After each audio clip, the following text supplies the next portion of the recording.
Hello, parents and everyone who loves kids on IEPs. Welcome to this question and answer live webinar today. We held one yesterday on Saturday and it went pretty well. I answered a whole lot of questions.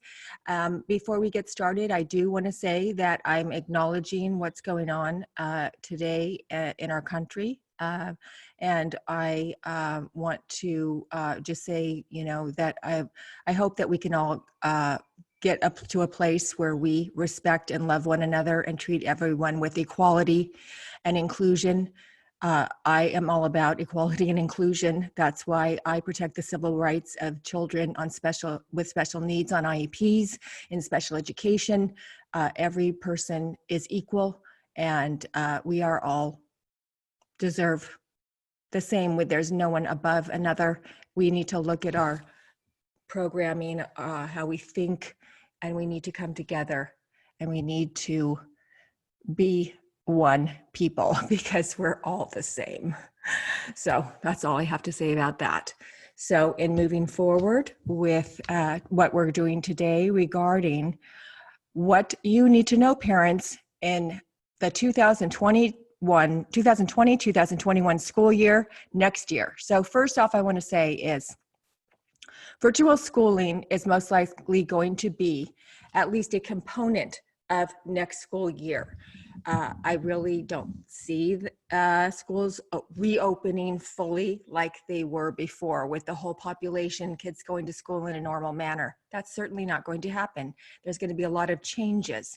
There's a lot of talk about how are they going to reopen, the requirements under the CDC that school districts have to adhere to, how much money it's going to cost, the funding it's going to take to be able to take children's temperatures when they come to school, provide masks for every student, do social distancing with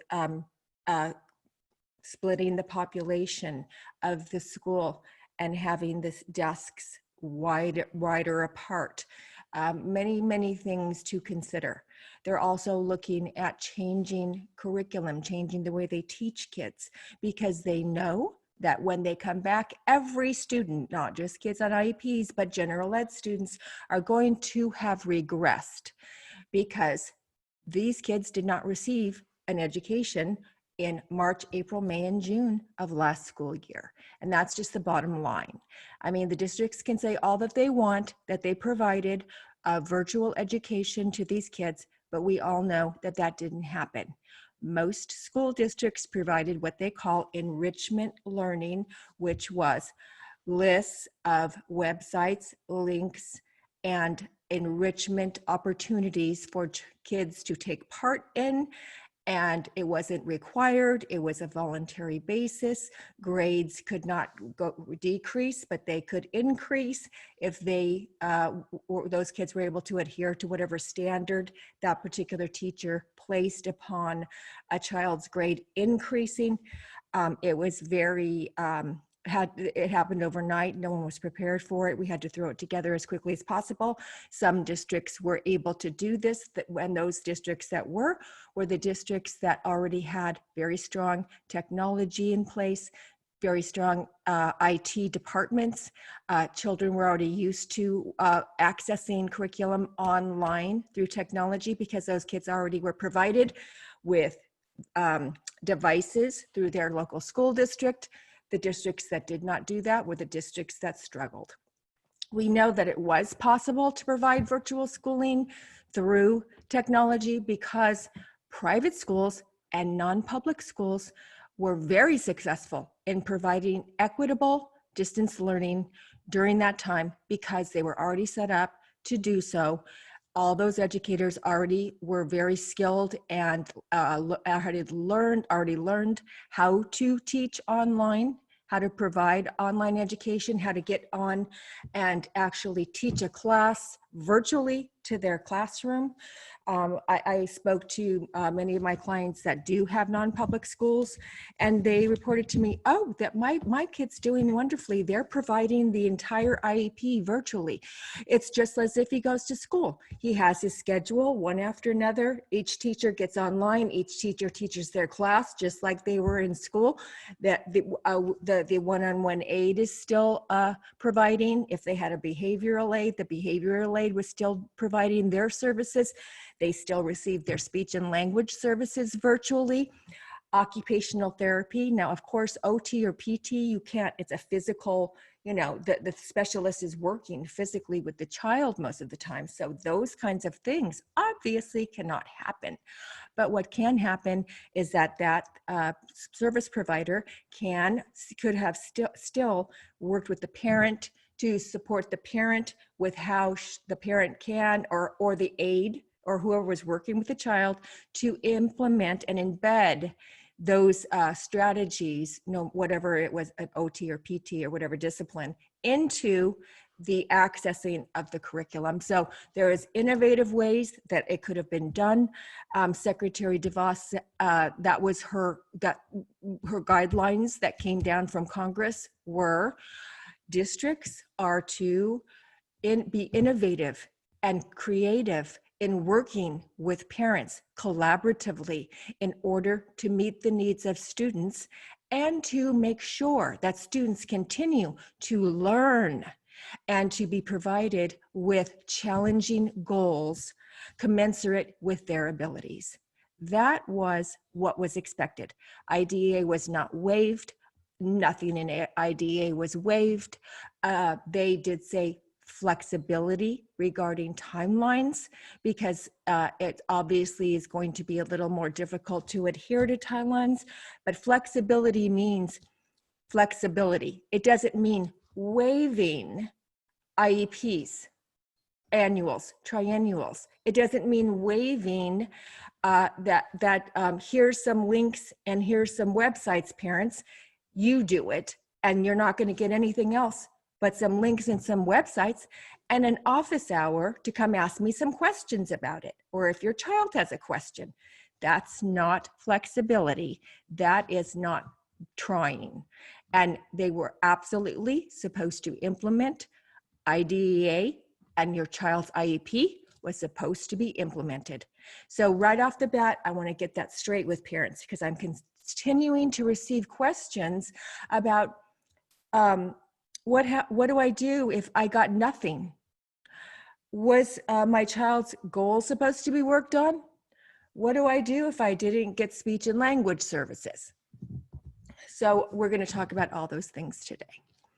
So the first thing I want to talk about, though, is I want to read this, something that I came across which I think just says it all. And it is a word, I don't know if you're familiar with this word, I wasn't. It's called ableism, ABLEISM, ableism. And it means ableism is a set of beliefs or practices that devalue and discriminate against people with physical, intellectual, or psychiatric disabilities, and often rests on the assumption that disabled people need to be fixed in one form or another.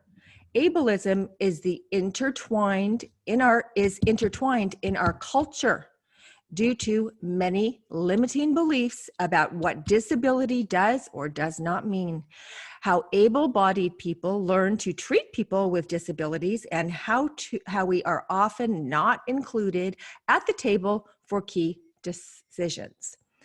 And I think that is a perfect description of what we so often come up against, parents, in society, in education, and just our everyday living. Our kids are discriminated against. They're discriminated against. We're talking about education, so I'll stay in that lane. Education, and that is that in that. Let's talk about distance learning. So the guidelines say that in the case of a school closure, if the general education population receives education through distance learning, Special ed is to receive equal opportunity to that of the general ed population. Okay, now there are advocates and attorneys that are challenging that, because what if a school district waived it for general ed? Well, then that means they're going to waive it for special ed, right? Well, no, because IDEA is a federal law. IDEA says, excuse me, IDEA said that you have to provide equitable learning plan for these kids, because Nancy DeVos did not waive IDEA. So whether general ed got a good distance learning plan or not, kids with IEP still get their IEP implemented in the most innovative and creative way possible. Now, innovative and creative, as I said before, doesn't mean lists and websites placed on the parent to do it all. That's not trying. That's not trying at all. PWN sent to the whole districts of moms on IEP saying, we're waiving your IEP this year. We're not going to do it. And virtual schooling means enrichment learning. If you feel like doing it, go ahead. If you don't, that's okay. That's not, IDEA is in effect. That's not implementing your IEP. Okay, so let's move forward with a question. So I just want to get that clear, because I'm still getting questions about, is it supposed to be done? Was my child supposed to receive their IEP? Yes, your child was supposed to receive your IEP. Now the question is, what do you do about it, right? I'm going to be telling you. Okay, so let's go with the first question. This is actually one that was supposed to be for Saturday, and I didn't get to it. So this is, her question is, schools want me to put my kid back in school for next school year, but I don't feel comfortable. They threatened to bring a lawyer from the district. Okay, so I don't know what this person's name is. She didn't put her name, just the email. So I've had other questions like this before, though. So there are parents who are very uncomfortable with putting their kid back in school. Your child might be compromised. Their immune system might be compromised, as many children with special needs are, and I understand. So no, you do not have to send your kid back to school next year, and you can continue to request a virtual education, and an equitable one, a real one, not like the one we received before, a good virtual education plan. So yes, you can keep your child home, and yes, you can continue to get virtual schooling. So now I'm going to read you some guidelines so that I can support my statement to you. So, so here we go. If the student is absent from school as advised by the student's treating physician, so you need to get a doctor's note regarding your child's condition, why it would be their child's health and well-being would be placed at risk if they went back to school. You absolutely need to get a doctor's note. So please make an appointment with your doctor, go to the doctor and get your doctor's note. If you got your doctor's note, you are home free. And now in that doctor's note, you need to make sure that your doctor writes in there that a time frame. So it would be from the first day of the new school year until whenever that you want. You got to have a beginning date of when the homeschooling needs to take place and an end date. So if that means the whole school year, just make sure there are dates, beginning dates and end dates. Okay. So you need to get your doctor's note from a treating physician consistent with school policy and documentation requirements. And that's what I just said. Those were the requirements. During such absences, if the school is open and serving other students, the school must ensure that the student continues to receive a free and appropriate public education. So if they open again, no matter how they open, your kid still needs to receive their IEP. Okay, so right there, you can keep them home with a doctor's note and they still get their IEP. Consistent with protecting the health and safety of your student and those providing education to the student. If feasible, the student's IEP team, uh, um, and the individualized, so it's saying, let's see, the IEP team or personnel responsible for ensuring FAPE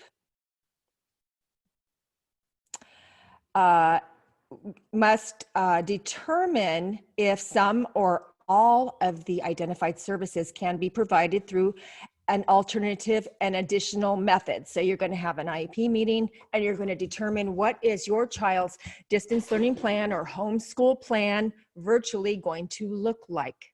Okay, then you will be developing a distance learning plan specifically for your child staying home because other kids are going to be going to school and you're not going to take part in that because you got a doctor's note. Okay, now what I want to warn you about is you're not going to decrease any services because they're going to try to get you to decrease the services when they make your distance learning plan. Okay, so this is so important. You need to know what your current IEP says and what the distance learning IEP is going to say. If you have an hour and a half a week of speech and language therapy, you're going to continue to get an hour and a half a week of speech and language therapy virtually. If you have whatever goals you have, you're going to get the same goals. Whatever accommodations you have, you're going to get the same accommodations. Do not let them decrease your IEP. The only thing that might be changed would be something that would be impossible to implement or provide virtually, such as a one-on-one direct service occupational therapy session. Not possible. A direct service one-on-one for a physical therapy. Not possible. Those are the only two things I can think that are not possible. Everything else is possible virtually. So, your ABA, if you have an ABA provider and your ABA therapist is providing ABA services, you can do that virtually. You can receive education and teaching virtually. All of these things, other things can be done virtually, okay? So, accessible technology may afford students, including students with disabilities, an opportunity to have access to high quality education instruction during an extended school closure, especially when continuing education must be provided through distance learning. Okay, now they're saying high quality. High quality, people. High quality doesn't mean, here, mom, here's a bunch of lists and websites and links to go to, and you do it. That's not high quality education, and that's not implementing your IEP.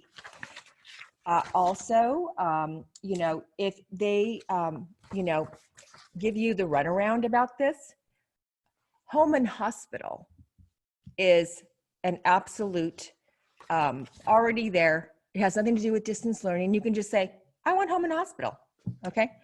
But the thing I'm concerned about under home and hospital is home and hospital, they might fight you on getting everything in your IEP in home and hospital. Okay, because home and hospital has restrictions of, well, you only get 5 hours a week. That's all you get, 5 hours a week of instruction from a teacher in home and hospital. That's why I don't really like asking for home and hospital, because then they aren't going to implement your entire IEP. But if you use the route that I just said regarding, this is in terms of if schools reopen and parents of students that have a weak immune system are going to be threatened, their health's going to be threatened, you get a note from the doctor, you say they can't return to school, yet they're still going to get virtual education through a distance learning plan. Distance learning plan is different than home and hospital, okay? So just be aware of those two different label requests of how you're requesting the IEP to be implemented, because it's going to be different. With home and hospital, they're going to put restrictions on what you can receive. Okay. All right, so here's another one. This is the only other one from yesterday, Saturday, that I didn't get to. I wanted to answer those two first. So this is from Amy. All goals reports were given back and they were very vague, saying there was some improvement as of March of 2020. So I'm assuming she's talking about she had an IEP meeting and she got the goals reports when they were reviewing the new goals and old goals, and she's saying that they were very vague. They were saying that there was some improvement as of March when the closure began, but there was no specification request sent to the district, and there was no reply received. So when you guys write me questions, please be really clear about what your question is, because that's hard for me to try to figure out what you're saying if you don't be really clear. Okay, so I'm just going to address an IEP meeting virtually. When you have an annual IEP meeting virtually, it's exactly the same as you have an IEP meeting when it's not virtually. You guys, IDEA didn't change. It wasn't waived. Everything is still in effect. Everything, nothing's different. You're going to expect the same thing that you expect when schools are open. So when you have your IEP meeting, your annual should go just like it always goes. So when you're developing, you're looking at your old goals, you expect to get work samples. You expect to get data collection. You expect to get the real facts and the evidence regarding how did your child meet those goals? Was it met? Was it not met? Was it partially met? Okay, I was just reading a question. I'll answer that in a few minutes. Same thing. Okay, you need to get the real factual evidence on whether your child met the old goals. Moving on to the new goals, when they present with you your new goals, you're going to want to make sure that they're specific, that they're measurable, that they have high expectations, and that you understand what the heck it says. If it's a bunch of gobbledygook and you can't even understand it, then that means it's not a good goal. Okay, it needs to be clear, precise, specific, measurable, and it needs to be challenging, that in one school year, your child should have reached one whole year of progress regarding that specific area of need.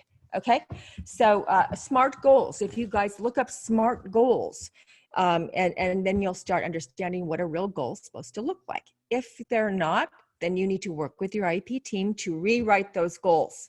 Okay, they know how to write good goals, you guys. They know how, but they will do whatever they can do, get whatever they can get away with, they will get away with. If they can write general goals that don't hold them accountable to actual progress, they're going to do it if they can get away with it. Let me say something here. So parents, when you go to IEP meetings, the very first IEP meeting you ever go to, or if you get a new team, same thing. They size you up. This is what I call size you up, which means they are checking you out, the way you talk, what you say, what they say. If they say something that's not right or incorrect or against IDEA or against your parent rights, if that's a little off and not the way it's supposed to be, and you don't catch it and you just let it move on and you go, oh, okay, and you believe what they say, then they know, oh, we got this parent. She doesn't know. She doesn't know. Okay, this is what they do. Okay, if you don't know your parent rights, if you don't know what's available to your child, if you don't know how the IEP process works, and you don't know how to protect the educational rights of your child, they are going to take advantage of you, and your child's not going to receive IEP to the maximum extent possible. When I say maximum extent possible, that means according to all IDEA guidelines that they're adhering to, and that they are providing your child challenging curriculum. Then they have high expectations for your child. They're not restricting your child to, oh, look, they're never going to be able to read past the second grade level because of their standardized test scores. Oh, your child needs to go into the severely handicapped class because they have a low IQ. Oh, your child's never going to be able to talk.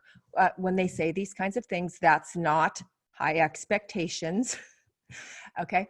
And that your child receives educational benefit and is progressing towards their goals every year. That's to the maximum extent possible, parents. And that they're receiving their education in the least restrictive environment, which means that if your child is not in gen ed, they better have a darn good reason why not. They have to document in the IEP, this child cannot be placed in general ed because, and it has to be a reason, a good one, why they can't be in general ed.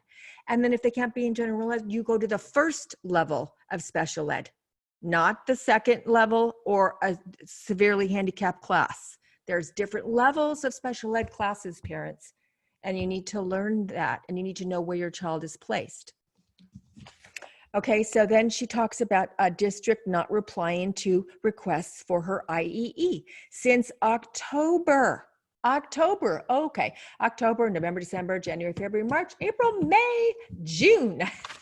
So we have 8 months has gone by since this mother or father requested an IEE from their district. So let's talk about an IEE, parents. An IEE, it's IEE, which is Independent Educational Evaluation. Independent Educational Evaluation. This is what you get from a private provider that is not a staff member or employed by the school district. They are independent. These providers, you need to find a provider that does not care about the district's agenda, that does not care if they're going to step on toes, no matter what they say or what they recommend or how many services or money they're going to say that the school district has to provide to this child in order to meet their needs. There are IE providers that won't do that because they want the district to like them. They want the district to continue to work with them. They want the district to have them on their provider list up at the top at number 1 so they can make lots of money doing assessments. Because assessments are very expensive, parents, very expensive. So it's a relationship they have. And really a conflict of interest, but they do it all the time. So you want to make sure that your IEP provider is a real independent provider that fights for the children and parents to get the kids what they really need, to identify where they really are in all areas of suspected disability, provide accurate and complete standardized scores, and to make recommendations to actually meet the needs of the child. If the child needs increased speech and language, they're going to say so. If the child needs a different placement, they're going to say so. If the child needs 10 more goals, they're going to say so. Okay, that's a private independent educational evaluation. Now, how do you get that? So after the district does their evaluation, no matter what it is, a psychoed, an occupational therapy, a speech and language therapy, adaptive PE, whatever it is, guys, ABA, they do theirs. Now you have the opportunity to say, I disagree with the district assessment and I'm requesting an independent educational evaluation. Now, I'm not going to go real deep into that because there's more information that you need to know to be successful, but I want to try to focus this on virtual schooling. And so that's the IEE. Now, after you request your IEE, it has to be done in writing. You don't just say it, parents. Advocacy 101. You never do anything only verbally, because guess what do? You'll go 9 months without them doing anything because it's not legal when it's only verbally. They go, oh, isn't that nice? Okay, we'll get back to you on that. And then you can never hear back because there's no evidence that it was written down anywhere. So when you go back and go, I asked for it 9 months ago, they'll go, oh, where? We don't see it in the IP. We didn't get an email from you. Where did you ask for it? Well, I told you in the hallway. I told you at the IP meeting, you guys didn't write it in the notes. Guess who got screwed? You, because you didn't make sure that it wasn't written down in the notes at that IP meeting, or you didn't follow it up with an email. Once it's in writing, now you have you can enforce the timeline. The timeline goes into effect the day that it gets put in writing. There's a timeline in California. It's 15 days from the day it goes into writing, and within 15 days, they have to provide you with a PWN saying, yes, we're going to grant you your IEE, or no, we are not going to grant you your IEE. Maybe they will provide an assessment plan, probably not, but it'll most likely be a PWN. But in any case, 15 days, they have to respond to your request. 15 days, not 9 months. She still hasn't received a response. Okay. So to you, I recommend you put it in writing today to your school district. Even if they're closed, they're going to get it on the first day of school, and the timeline is going to begin on the first day of school for you to receive a response regarding your IEE request. Okay. Then another, she says her daughter is working on an iPad and the teachers do not know how to support the program they use on the iPad. Okay, so that is a situation where I don't know how you got that iPad, but an iPad is a form of assistive technology. Now, your child's on an IEP. You know, this is why it's hard to answer these kind of questions because I don't know the real situation, but so I'm just going to give a general answer. So some districts provide iPads or devices to the entire population at the school, special ed kids and general ed kids. Those are really amazing districts that are moving ahead with technology in education, which now we got to be on it, parents. We got to be in the technology on education because this is the future, okay? So we got to get our kids used to learning online. It's very important. Work on that this summer, getting your kid to access curriculum online, okay? So in terms of the iPad. Now, if your daughter had received that iPad because the whole school received it, and that's the way that school works, is everybody has their own iPad, then that's not connected to the IEP. That's just because all kids got it, okay?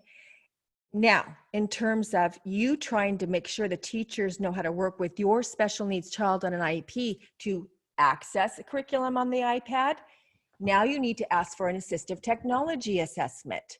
Assistive technology assessment, okay? That means an assistive technology specialist is going to come in, conduct an assessment on your child, and actually make recommendations on how best your child's going to learn with using that iPad, what most appropriate programs to download into the iPad for your child. If your child's I don't know if she's using it for assistive communication device or not, but that's very strict protocols for an AAC, assistive communication device. So those are some things to consider, but I would absolutely ask for an assistive technology assessment to make sure those teachers are trained properly, and it's in an assessment findings that recommends this is what this individual child needs in terms of the iPad.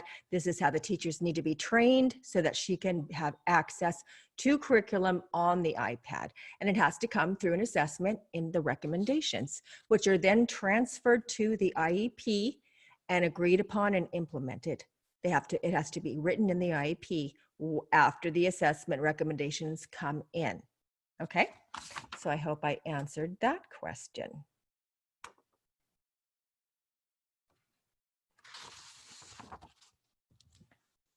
All right, so let's move on. And the next one is, how can we ensure that the distance learning education plan sent to the students is individualized for our child and is focused on the goals in their IEP? This was not done during the end of the year DL, distance learning.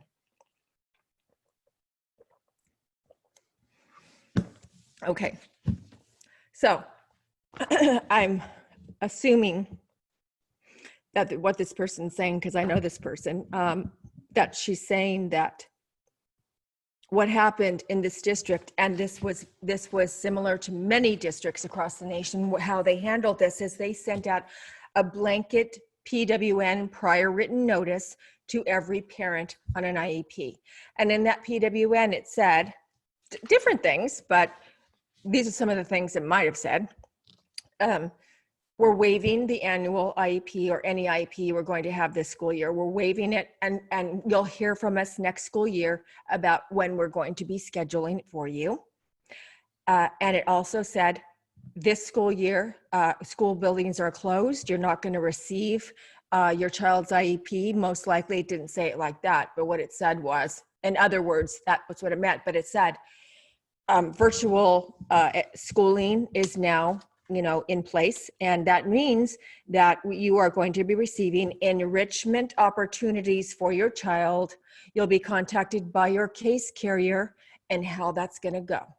And that's what it said. Now, these case carriers then contacted the parents through an email and sent out, here's your distance learning plan, moms.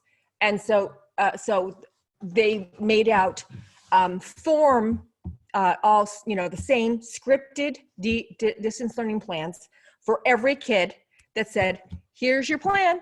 And it was all the same. And what it was lists, links, and websites that they threw at parents to teach their kids. And that's what parents received. Now, do you consider that an individualized IEP? How does that ever qualify for them implementing your individual child's IEP with your child's individual goals, with your child's individual accommodations, with your child's individual services on the IEP? It doesn't. It doesn't, parents. That's my point. They didn't do it. They violated IDEA, federal law. They violated timelines for annuals, triennials, and transition meetings. And they violated your parent rights to discuss or disagree to what you received for 3 months for your child's education. So those are the violations standing right now. Now, what does that mean? That means that right now we're in the process of lots of attorneys and advocates across the nation. Some lawsuits have already been started. There's been group compliance complaints already made. We're waiting to see how is Congress going to address this. They already know that it's coming. They meaning the Congress and the school districts admins know it's coming. So this is my, I'm opening your mind to think about this. So there's probably, I would say 5% of parents in a school district. So in the local school district that I lived in, where I raised my kids, there was 7,500 kids on an IEP in that school district. Okay, 7,500. It was a big school district, but nevertheless, that's how many kids were on an IEP. So if you take about 5% of that, maybe those 5% are moms that educated themselves on IDEA, knew what their parent rights were, knew how to get what their kid needed, knew how to go to IEP meetings and go through the IEP process and win the services, supports, and IEP their child needed. About 5%. So it's a numbers game. So if they think, oh, 95% of parents aren't going to do that, they're going to let us take advantage of them. And we can do whatever we want. But 5% are going to, stand up, do what's right, put their stake in the ground, not allow us to do that. And they might hire an attorney, they might hire a lawyer, they might, or an advocate, and they might move forward with fighting us. That's okay. We'll deal with the 5 because we got the 95 good to go. This is the way that they look at it, parents. It's a numbers game.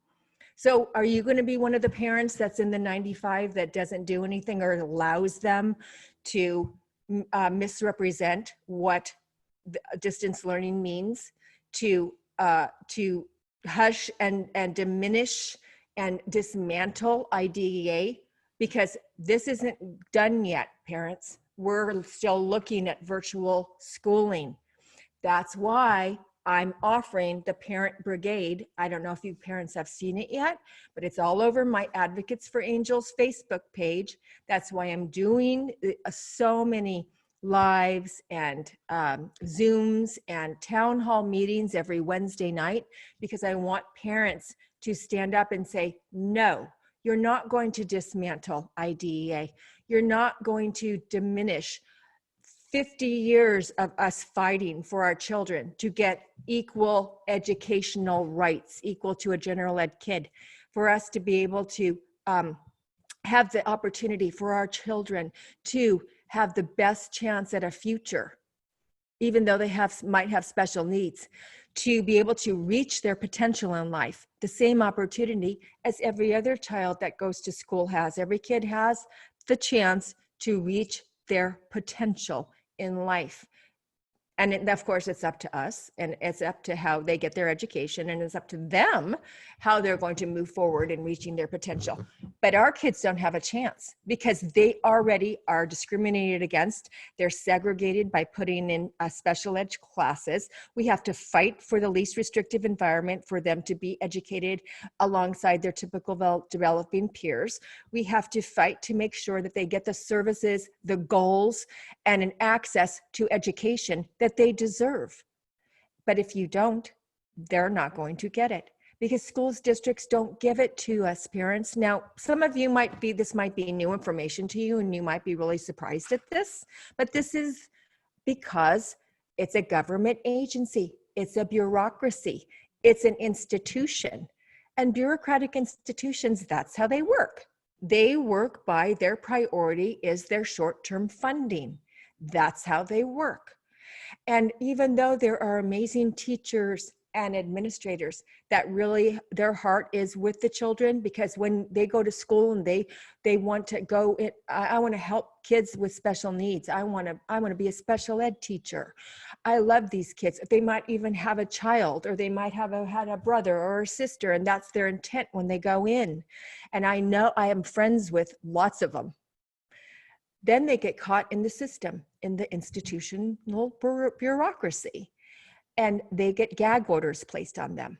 There's restrictions that the monster of the institution comes down on them and says, oh, no, that's not the way we work here. We have rules, we have processes, we have guidelines, we have policies. And guess what? The system works for the benefit of them, the institution. It does not work for the benefit of our child.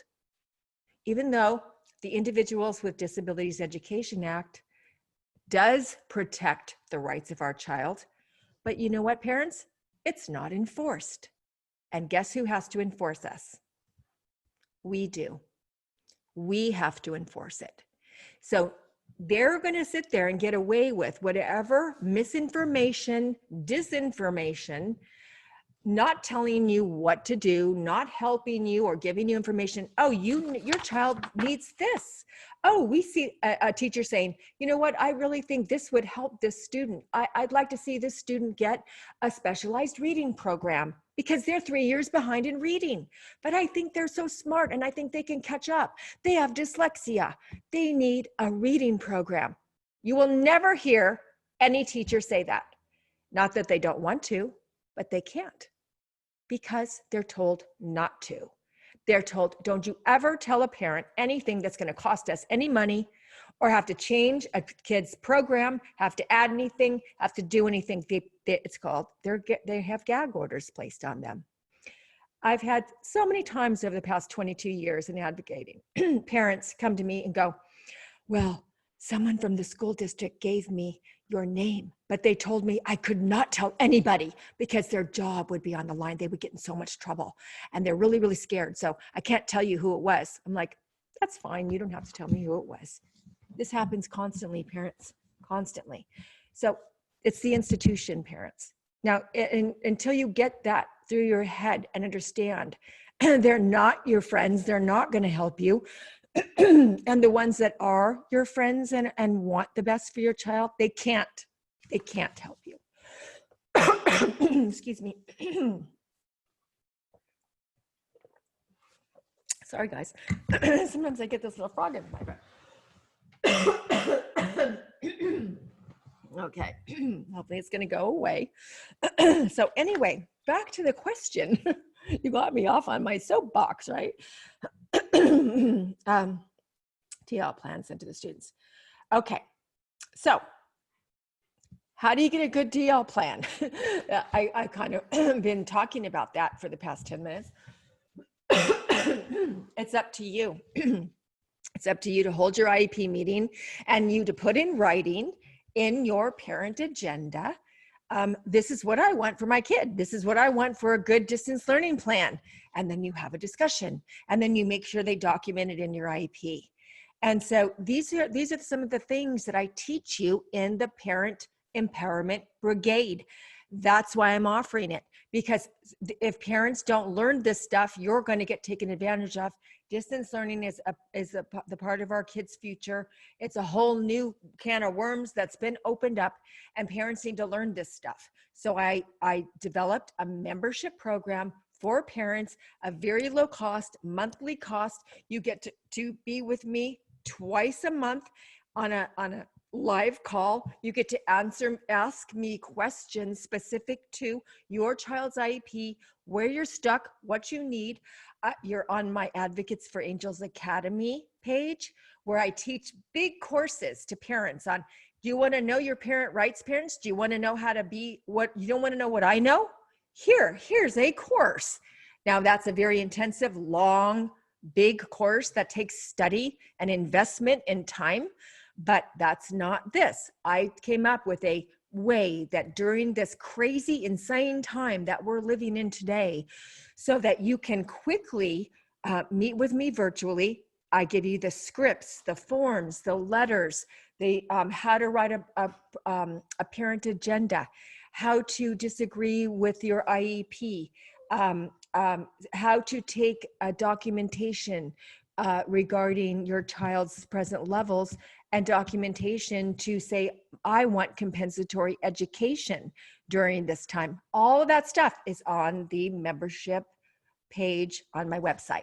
So it's amazing. There's no other advocate that would ever do this, because it's a lot of my time, a lot of my effort. It costs me a lot of money to get all this set up online, but I want to help as many parents as I can across the nation. And let me tell you why. Not only because I love kids with IEPs and because this is my life's work, but because I am concerned that IDEA is at risk of becoming dismantled in this whole situation, because I see signs of them diminishing and dissolving the efficacy of IDEA. So that's why, and the more parents that learn their rights and stand up and say, no, district, you are not going to take advantage of me. I know my rights. The more enforced we are going to enforce IDEA, where it stands now, which is a very amazing, strong law that anything we need, you can get it through IDEA. It's in there. It's just that the fact that parents don't know how to enforce it. So parents need to learn how to enforce it. There's too many parents in kindergarten. You know, parents come to me and go, oh, I'm a really great advocate. I know how to advocate for my child.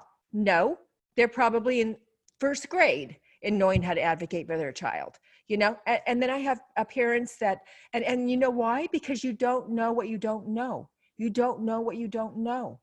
And so many times parents, when they start working, they go, oh my gosh, I wish I knew this 3 years ago. I wish I found you 3 years ago. I would have never done this. I would have never done that. I would have done this and I would have done that. And they have regrets. And I'm like, you forget about it. Forget about the past, move forward. You're here now. Now we're going to go forward. You guys have been doing this for 22 years. I've worked with hundreds and hundreds and hundreds of families. And so you can learn it though. And so this is the fastest way for you to learn it, is to join the brigade. I'm going to give you more information on that later.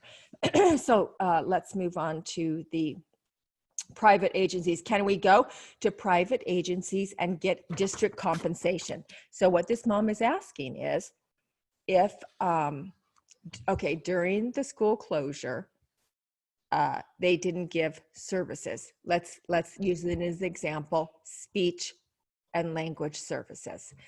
So the school district diminished or didn't give at all speech services. So this mom is asking, can I take my child to a private provider and make them, the district then, compensate me because they didn't do what was in the IEP? Okay, yes, you can do that. What you need to do though, is you need to write an email to your case carrier and your district representative. That's your program specialist, and you should know who your program specialist is. Who is your district representative that comes to your IEP meetings? And if you don't have one, You need to find out who it is, because you are going to get ripped off and lied to if you don't have a district representative at every one of your IEP meetings overseeing your case. So you're going to write to them and you're going to inform them, or you could even write it to your principal. Your principal is an administrator, okay? If you can't find who your district admin is, write it to your principal, okay, at the school site, and say, I am going to be, don't say you already started, because then they don't have to do it. This is a very strict requirement, legal requirement.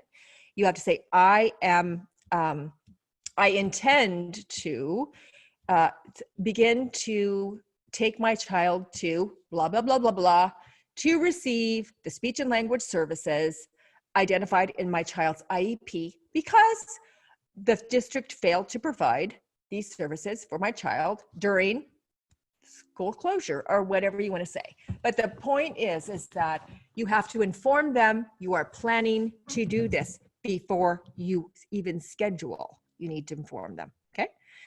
Okay, then you did it. You're good to go.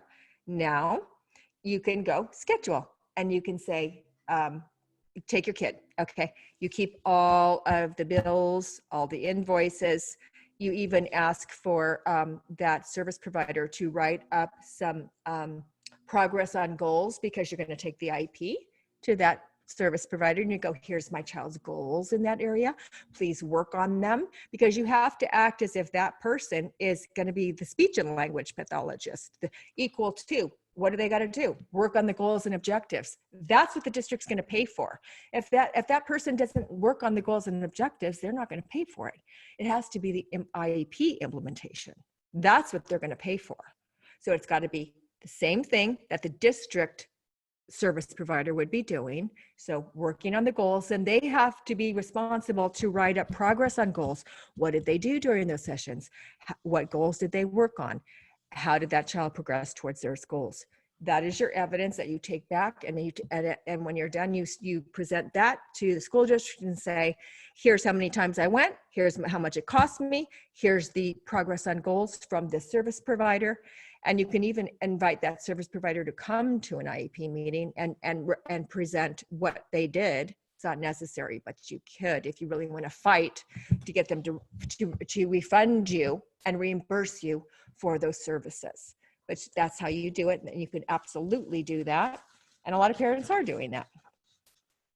Okay, and again, you can have access to me 2 times a month, asking more specific questions regarding any of these areas where I can help you to make sure that you can address all of your concerns through the parent brigade. Okay, so that's that question. And now let's move on to another one. So how do I prepare my child for distance learning while holding an IEP?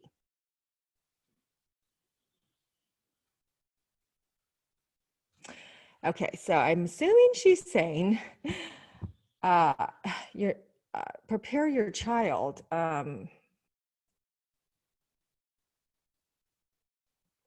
So I think what you're asking me is, you're asking me, how do you get a equitable distance learning plan? Preparing your child, maybe you're saying that your child isn't getting anything right now, and your child isn't progressing, your child isn't learning, your child's doing nothing because they're not doing anything. I have a lot of moms telling me that, like, I don't know what to do. My child, they're not doing anything. I don't know what to do. I don't know how to access all this stuff online. I don't know how to sit next to my kid and teach them. We're getting nothing, Valerie. So maybe that's what you're telling me and asking me. So my recommendation is to actually get on some of those links, and get them used to learning virtually, learning on the computer. There's a lot of, if you actually look, I know it's confusing because you open it up and then there's all these different, go to this link, go to that link, go to this website, go to that. I mean, it's confusing. Just sit down, go get something that your child would be interested in and would want to do. Okay, you got to get them hooked first. Like, oh, look, this is fun. So start getting some of those things and start working with them to access curriculum online. Okay, get them through the transition. Once they're used to accessing, I would even practice with them. I would say, you go and you pretend like you're the teacher, have your kid, and of course this takes technology. If you have, but you could even do it on your phone, and then have your kid sit in front of the computer and you be on your phone in another part of the house and pretend like you're the teacher and say, I want you to do this, I want you to do that. And get them used to taking instruction from a teacher. Because a lot of kiddos don't even look at it and go, oh, that's my teacher. Oh, hi. And then they walk away and they don't even know, okay, I'm supposed to be learning. I'm supposed to be taking direction from my teacher and completing tasks, academic tasks. So for a lot of kids, it's just this transition of getting used to, this is school now for them. Okay, so that's what I recommend in terms of preparing your child. But holding your IEP meeting, I kind of have been talked a lot about that yesterday. If you guys are, I recommend you join the private Facebook group, because I'm going to be posting the replays there. Actually, no, if you're on, I have your email. So you will be getting the replays through emails. I'm going to send them out to everybody that attended. You'll be getting both replays. So that's good. So listen to yesterday, because, but in general, I'm going to go over this for parents anyway. So how do you prepare for next year for an equitable distance learning plan? First of all, you have to request an IEP meeting, parents. If you didn't get your IEP, then you got to request one, and you need to request one now, because if you do, then the first day of the new school year, the timeline begins, and they have to provide you with an IEP date, 30 days after the first day of the new school year, which is going to ensure that you are on the list to get an IEP, because you have to remember, most districts waived IEPs. So as an example, my local home school district has 7,500 kids on IEPs. So now not every one was in March, April, May, or June, but a heck of a lot of them were. So we're talking thousands of IEPs they need to make up. Can you imagine this? So if you don't ask for one, you're going to be at a long list at the end of the list of when you're going to get yours. If you ask, they're going to have, if they don't, they're going to break another timeline of 30 days. Now, I'm talking California. California, it's 30 days. If you're in another state, there might be a different timeline of when you request an IEP meeting, they have so many days to complete one. So please look up your timelines if you're in another state, okay? So you request an IEP meeting. The second thing that you do in your letter or email when you request an IEP meeting is you are going to request that your child receive an academic achievement test, because you're going to want to have legal evidence, real evidence, not informal tests done by the teacher after your kid gets back to find out where the present levels of performance are, but you're going to have standardized tests. So you're going to ask for an academic achievement test, which would be either the GORT, G-O-R-T, or the, I did the same thing yesterday, I forgot, Woodcock-Johnson. There's several others, academic achievement tests. This is only a portion of part of the psychoeducational evaluation that they do. If you're not asking for a full psychoeducational evaluation, you're only asking for an academic achievement test, because you want to see where your child is with their present levels of performance after they return to school, okay? So that's going to help you determine how much did your child regress since before March when they left, because every child's going to have had regressed from that big gap of where they didn't receive an education. And then regression is the means to requesting compensatory education. Okay, so those are the two things you're going to do when you make your request for an IEP meeting. You're going to request that your IEP meeting be scheduled within however many days your state allows.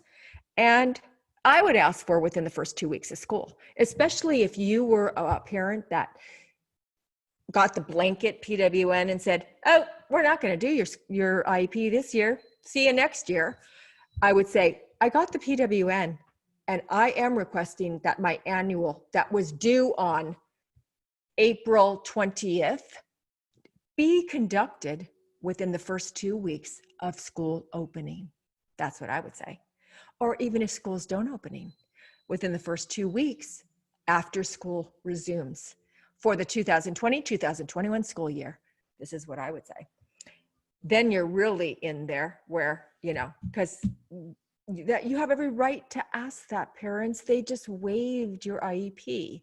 Now, if they didn't waive your IEP, if that wasn't you, then you're going to ask for, you want an IEP within the time frame, within the typical timeline, okay?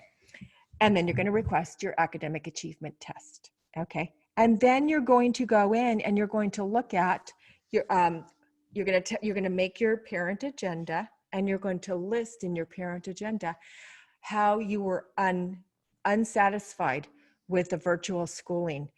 And this is why you're going to list why that they didn't implement the IEP. You're going to list all the services that they did not provide.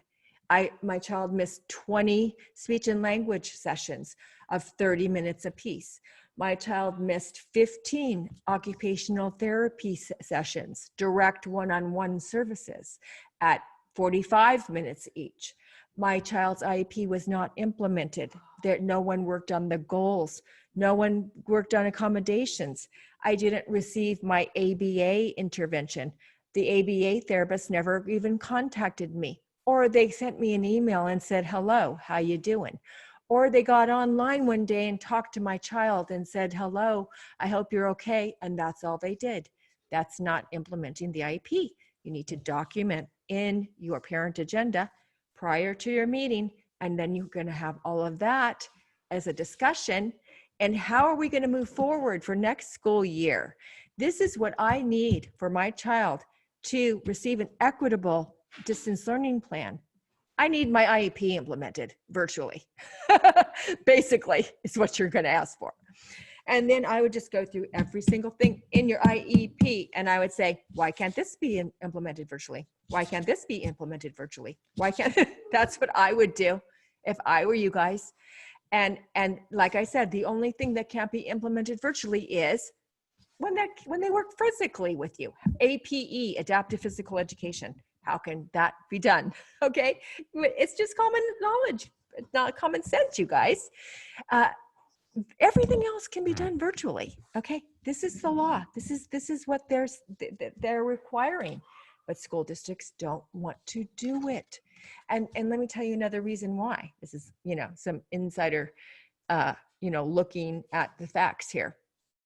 They still think it's going to get waived. They still think that they're going to get off the hook and they're not going to be held accountable for breaking the law across the nation, diminishing IDEA and parent rights. They still think that Secretary DeVos is going to somehow let them off the hook.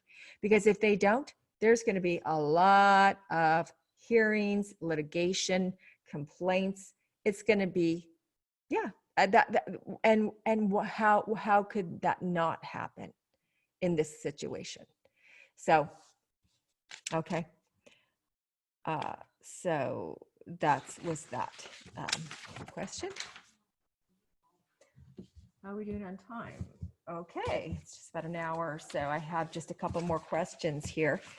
The person submitted, how to handle potential 2020-2021 school year distance learning, and I just answered that question. Will teachers be receiving the same salary as they did when they were in a full classroom when schools are in session? And yes, they are receiving the same salary, parents. They are receiving the same salary. Yes, they are. So I know a teacher in the neighboring district of mine, and her salary is $553,000 a year. She teaches a severely handicapped class. A severely handicapped class is a class that is a self-contained classroom. They do not go to general education. They're by themselves all together all day long. The little group of kids that are severely handicapped in the class, they don't receive an education. They don't get curriculum. They don't get access to the general education curriculum. They have life skills curriculum. These teachers basically are given license to do whatever they want to do. They have different life skills programs that they're supposed to be implementing. Are they implementing it with fidelity? Are they doing it according to the protocols? I don't think so. They kind of just pick and choose what they like and what they don't like. These life skills means that they teach them how to read street signs. They teach them how to stay away from strangers and what are your strangers and who are your friends. They teach them how to go to McDonald's and purchase a McDonald's lunch and how to work with money. They teach them how to read time on the clock or on their iPhone. They teach them life skills. They don't teach math. They don't teach algebra. They don't teach reading. They don't teach writing. They don't teach history. They don't teach science. They do it in life skills manner and in a very low, like kindergarten level, first grade level curriculum levels. Okay, even when it is the life skills. So I know so many kids that were incorrectly placed in a class like this where they should have never been placed there. They don't get to graduate with a high school diploma. They're segregated from the rest of the population. So that's what she gets. And she didn't, she's not teaching. She's not teaching online. Not just her. Lots of teachers aren't teaching online, parents. They're not teaching online, okay? But they're still getting their salaries, but they're not teaching online. And then I hear, Valerie, do you know how hard it is? I have 2 kids too that I have to homeschool myself. How do you expect me to get online and teach a class every day? Well, you're getting paid $175,000 to do that. That's my response. I don't know about you guys, but that's my response. So we all have kids. We all have jobs. We all have our challenges. And you're getting your full salary. So that's my answer to that question, guys. Okay. And now we're going to go to the next one. How to handle potential okay, it's the same thing. How to handle next school year distance learning, which I just talked about. Now, you know, in closing, I want to just say that it's so important that you make sure you ask for your IEP meeting. You make sure you get standardized testing for academic achievement tests. Oh, I haven't even talked to you about compensatory education, guys. That was the other thing. Let me touch on compensatory education. So I'm gonna keep going through. So I'm gonna lay it out kind of like in a distinct step by step of what you should be doing to end. Okay, so you're going to ask for your IEP meeting. And remember, everything's in writing. Everything's in writing. So you ask for your IEP meeting, you ask for the academic achievement test to provide you with standardized test scores. Now, just let me add a little to that. So in the that's going to take up to 75 days because they have 60 days to do an assessment and 15 days to get you an assessment plan. Now, in the meantime, you're going to have an IEP meeting before those test results come in. When you have that IEP meeting, you're going to discuss present levels of performance. Okay, where's your kid now, and how much did they regress when you compare it to where they were in March? That regression gap is what the district needs to make up to you. You're going to already have, like I've already talked about, your list. My child didn't receive 20 hours of speech and language. My hour didn't receive da da da da. You got your list. You're going to provide your list to the district through your parent agenda that you're going to email to them prior to the meeting. When you send your notice to tape record, now remember, I'm talking about California. You have to look up these things in your state. There's different things about tape recording. There's different timelines, okay? So when you, now I lost my train of thought. So you're going to notice to tape, you have your IP, your parent agenda. On your parent agenda, you're going to have your request to look at the regression.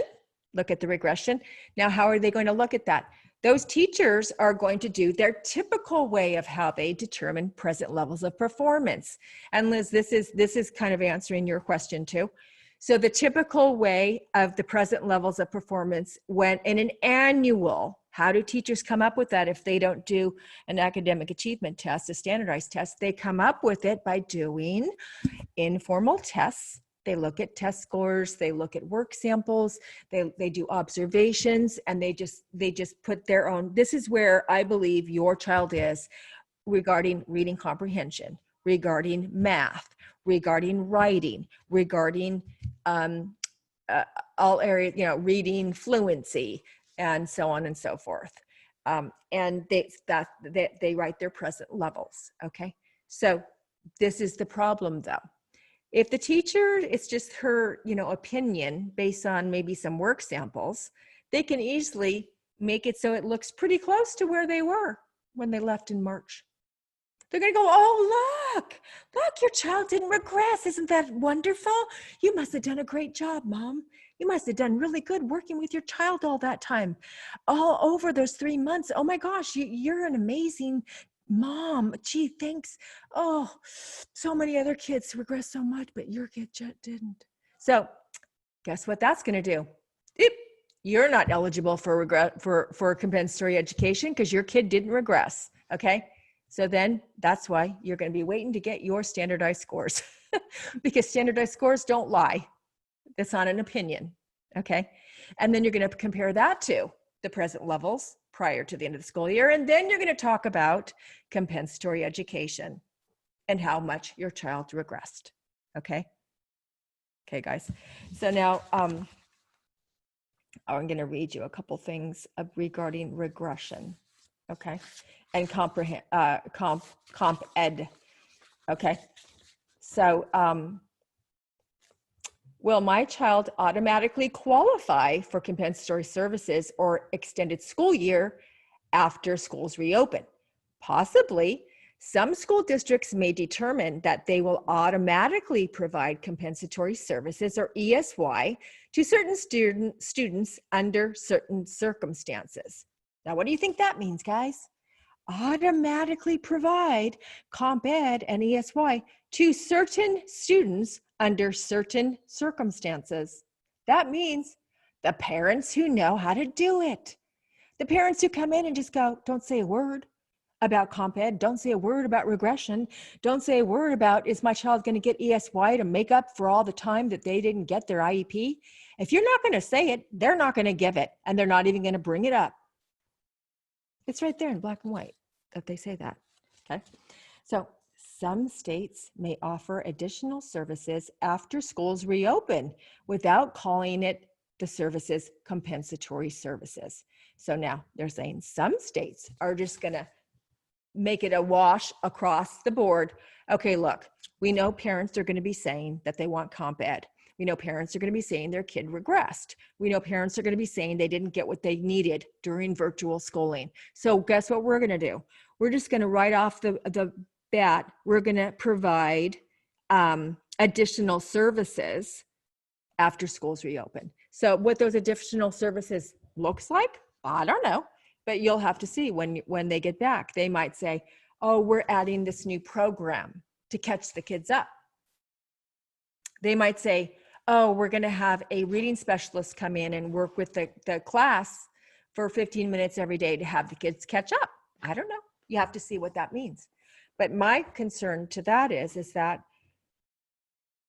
individualized to your child? Is that going to meet your child's regression needs? You still have to be individualized. They can't just give a whole, something across the board to every child and say, we're here, now we're good. we're sorry what we did, and we're going to do this. We're going to give you this. We're going to throw you this bone, and now we're good. Don't talk to us about compensatory. I don't think so. It has to be individualized, parents, according to your child's needs, according to your child's regression, according to your child's academic achievement scores, and how much they regressed from when school is closed. Okay? If parents think their children may require compensatory services, they should document which services a child may be missing during this time of school closure. So you're going to make your list, like I already said. This documentation would be used to qualify for extended school year or compensatory services. For example, if a student is receiving 15 minutes once a week via video with a speech and language pathologist, and a student's IP prior to the closure required that a student receive 45 minutes per the week, a parent should document the missing time. So see, parents, I've been talking about documentation for 3 months on my town hall meetings. Whenever I did 3 webinars, I've been talking about this. I've been begging parents, please document as we're moving through this time, parents. Every day, if you have good data collection and you have written down notes on every day, what your child did, what your child didn't do, what you got that day, what you didn't get that day, how many services you're missing, you got a great case for comp ed. The parents who didn't, now you have to go back and remember or try to find that information, and it's going to be super hard and it's not going to be as strong. So I hope you heard me, and I hope you were one of those moms that took action and listened to what I said, because now we're in this, now here we are, ready to request comp ed. A parent should also document a child's skills. What the sort of like a present level of performance. So they're saying that just like a teacher documents their data collection, observation, informal, work samples, they're saying, Mom, you do the same thing. You document your child's skill level on what they're working at with you at home, okay, through video. And I mentioned that too. Take video of your kid working. Take video of what they're working on. Take video of them having a meltdown because you tried to get them online. Take video, the best evidence, the strongest evidence you can ever have. And then use data sheets. I got the data sheets in the brigade. I have data sheets, logs, templates, all of it. Or another manner of capturing the data to measure whether a student has regressed during that time that school was closed. Okay, so that's the parent's job. I've been talking about it for 3 months. That's the parent's job. I can't come into your home, you guys, and take your data collection for you. You got to do it. Okay, and then that's going to be discussed at the IEP meeting, and that's the discussion. Your data collection regarding, has this child regressed and how much? And while you're waiting for your standardized scores to come in, okay? And then here's another one, article after article, you guys, this is all I do every day, is keep up to date on what's going on here. So we are encouraging families to document where their child is as far as skill level, either through video or through data collection, this kind of stuff, so that when the pandemic closure is over, they can see whether or not whether or not there's been any regression in skills or students, whether that's academic or behaviorally. Your child might have regressed behaviorally, or anything related to the IEP. Okay, so that's your comp ed. Okay, I hope you guys understand that. But that's how you prepare for it, and that's how you're going to receive it. So, and the last thing I want to tell you is there's an article looking ahead, planning for the reopening. Okay, so they talk about the regression in here. This is Ed Week. This is a teachers and educators site. Okay, and they talk about the Northwest Evaluation Association reports that the typical learning loss over the summer for grades from 2 to 3 is a 20% reading, and a 36% in math. So in a typical school year, when there isn't even virtual schooling, they know after summer, kids in the second and third grade have a 20% regression in reading and a 36% regression in math after summer. For students in grades 7 to 8, their losses are 36% for reading and 50% for math. Students whose schools closed early in March of this year may have 2 to 3 times the number of missing instructional days that is an average summer break. So they know, parents, they know, and they know that kids are going to have regressed 2 to 3 times more than summer. They're going to have regressed, parents.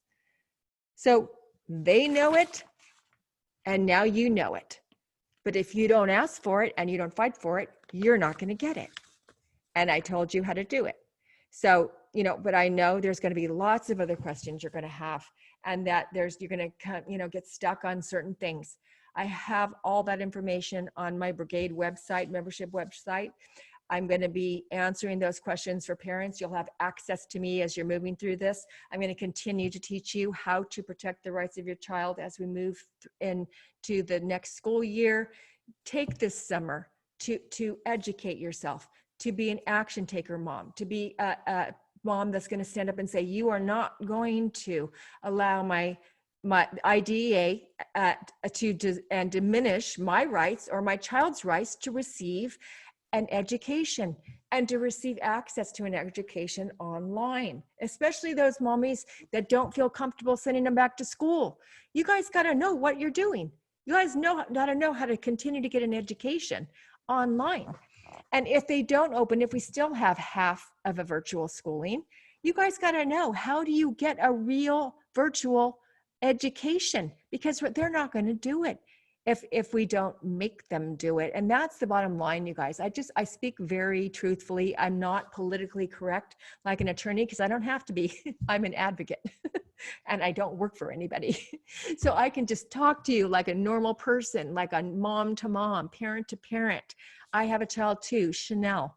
And when Chanel was 3.5, she got diagnosed by the district. 4, she's in there in preschool. They told me, the doctors told me, as well as the local school district told me, Chanel was never going to read. She was never going to write. She was never going to talk. And she was never going to be successful in school. And at that time, she was nonverbal. They told me she would never be successful in school and that I would have to institutionalize her, meaning put her in a severely, profoundly disabled class, and then finally put her in a group home. That's what they told me. My daughter graduated high school with a high school diploma. She was fully included with typical developing peers throughout her education. I never allowed them to put her in a severely handicapped class. And that's why she did graduate with a high school diploma, because I didn't let them segregate her, diminish her rights, and discriminate against her by putting her in one of those cells. I basically say it's like they're completely segregated away from the typical population, and they're not treated equally. Now, I'm not saying we haven't made strides. We are getting better. I've seen progress, you guys. I've seen progress, but I'm just saying so many kids don't belong there. Some kids, okay, maybe we need to have one class here or there for the very small amount of kids that are profoundly disabled. But there's so many kids that shouldn't be in there that could still be learning. So anyway, so Chanel was fully included. She graduated with a high school diploma. After high school, she got her California dog grooming license certification. She worked at a dog grooming salon for 2 years and getting the same equal pay. Her pay was not diminished like they do to a lot of people with adults with disabilities. They give them like a quarter. It's not even a half. They cut them in half. I'm down to a quarter of what your typical, what do we have in California, Michael? What's the hourly rate? Michael. Oh, my husband's up there. I don't remember because it keeps going up. But anyway, The kids with disabilities, they get something like $3 an hour, something like that. It's just crazy. But anyway, she got the regular salary, and and the reason she got that job is because she was in typical high school. She had friends, and one of her friends ended up being the owner of our local doggy spa. She owned the doggy spa, and she knew Chanel, and she said, "Oh my God, it's Chanel. I love Chanel. Yes, I'm going to hire Chanel." And so that we had that relationship. If she had been segregated in that self-contained class and not have access to the typical peers, she would have never developed that relationship with her. This is, they're restricting kids to live and have relationships in the normal world, in the normal environment in high school. That's what they're doing. And they're not less than. They're not, not equal. They are equal. They're not throwaway kids that you just put over there in the corner at the back of the school and don't ever let them out. They don't let them out to come out and pick up trash. Why are those kids picking up trash on school sites, high school sites? I don't see general ed kids going out and picking up trash. So just, there's so many things. So anyway, I didn't allow that. I didn't believe that. Parents, I never believed it for a second. And Chanel talks amazing. She has amazing social skills. She's very independent.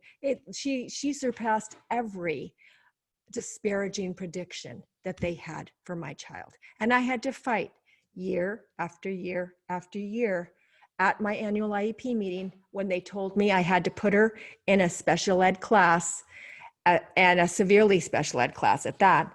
And I said, no, I'm not doing that. I will never do that. And please stop asking me. But they still asked me every time we had an IEP meeting. So I want to end with that, parents. Please join the Parent Brigade. I would love to meet you. I would love to help you use this time this summer to become a parent, an informed, empowered parent advocate. Let's keep IDEA. Let's hold them back from dismantling IDEA. Take the steps you need to take to educate yourself, to make sure your child has the best opportunity to reach their potential in life. Okay, parents? Oh, I'm sorry, I didn't look at the chat. There was a couple questions there. Oh, you're welcome, everyone. You're welcome. I love you guys. I love parents of special needs children. I love special needs children. This is my life's work, and I hope to see you in the Parent Brigade, guys. It's in the comments, and God bless. Stay safe, stay well.